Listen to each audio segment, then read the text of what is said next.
बहुत भारी हुई, बहुत भारी हुई, बहुत मधुमक्खियाँ मरी ठंड के टाइम में।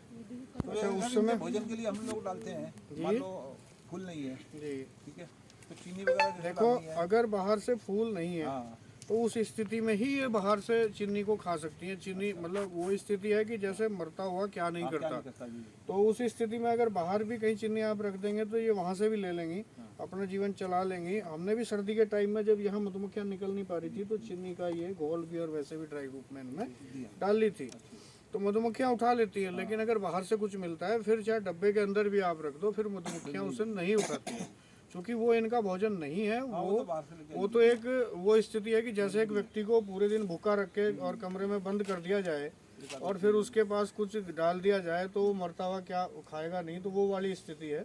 अन्यथा मधुमक्खी अगर बाहर से कुछ है तो कभी भी ना तो गंदी चीज़ पे बैठती है ना गंदी चीज़ से लेती है।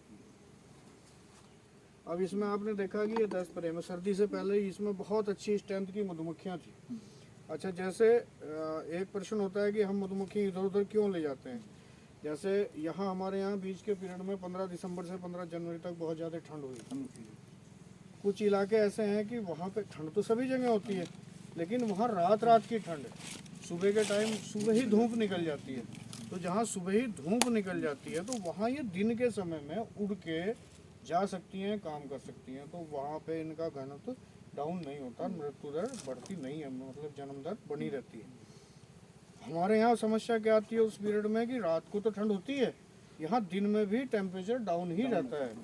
तो दिन में आपने देखा कि यहाँ जर्सी स्वाट और टोपे नहीं उतरते हैं, जबकि कुछ इलाके हैं जैसे हरियाणा राजस्थान वहाँ पे रात को ठंड होती है, लेकिन सुबह ही 8 बजे के बाद फिर आपको सिर्फ एक हल्का सा कपड़ा स्वेटर वगैरह पहन लिया तो वही पर्याप्त है, टोपे की ज़रूरत नहीं है, लोहे की ज़रूरत नहीं है।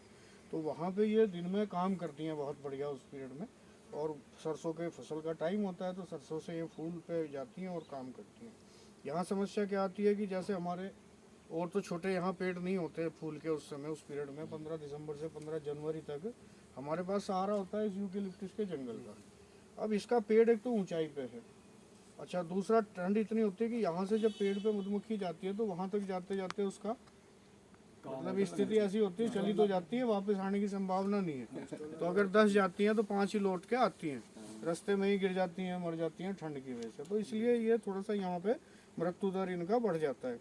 तो जब ये 15 दिसंबर के आसपास पूरी खचाखच मधुमक्खियाँ थी, अब ये इतनी बची हैं और धीरे धीरे अब ये फिर उतनी ही हो जाएंगी, 10-15 दिन में उतनी हो जाएंगी। अच्छा जैसे ये छत्ता नया नया हो रहा है तो ये नया मोम लगा रही है मधुमक्खियाँ और इस छत्ते में शहद भर रही है।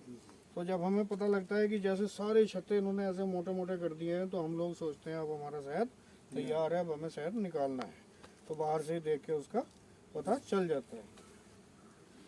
तो ये इसमें अच्छा ये छत्ता कब पुराना है, पिछले सालों का है, ये इसी साल के हैं, तो छत्ते से भी हमें पता लग जाता है कि छत्ते कितने दिन पुराने हैं। ज़्यादातर ये सारे के सारे कुछ पिछले साल के हैं, कुछ इस साल के हैं, कुछ नए भी होते हैं। जैसे सरसों में जाते हैं तो वहाँ पे हर साल छत्ते बनते हैं, नए नए छत्ते बनते हैं, तो वहाँ पे बहुत बढ़िया मधुमक्खियाँ बनती हैं हमारी।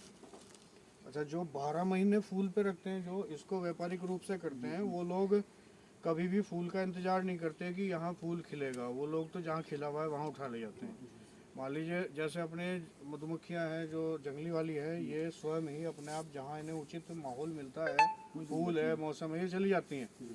इनको हमें ले जाना पड़ता है, इनको हम नहीं ले जाएंगे तो ये फिर भूखी मरेंगी, इनका जन्म दर घट जाएगा, डेवलपमेंट घट जाएगा, लाइफ घट जाएगी, तो फिर ये डाउन हो जाएंगे।